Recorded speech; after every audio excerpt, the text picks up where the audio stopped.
एक समय की बात है। एक बुढ़िया थी जो लोगों के घर जाकर बर्तन मांजने का काम करती थी।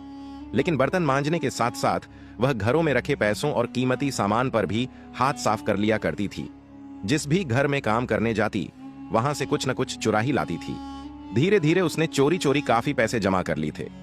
बुढ़िया की दो बेटियां थीं। उसने उन्हीं चुराए हुए पैसों से दोनों की शादी बड़े धूमधाम से कर दी।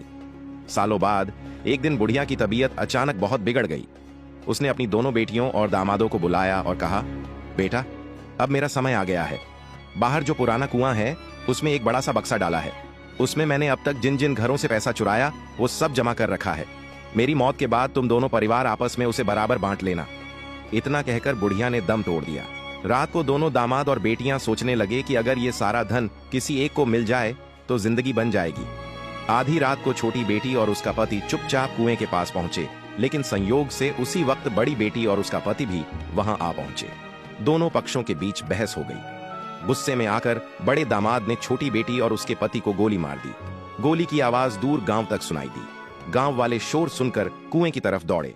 डर के मारे बड़ी बेटी और दामाद कुएं में कूद गए और उनकी भी मौत हो गई। एक बुढ़िया जिसकी सारी कमाई चोरी की थी वो भी मर गई। एक बेटी गोली से मारी गई, दूसरी कुएं में कूद कर मर गई। और ये सब हुआ उस गलत तरीके से कमाए धन के लालच में। कहानी से शिक्षा: धोखे और चोरी से कमाया गया धन कभी किसी का भला नहीं करता। ये आपकी नस्लों को भी खत्म कर देता है। बोलो राधे राधे।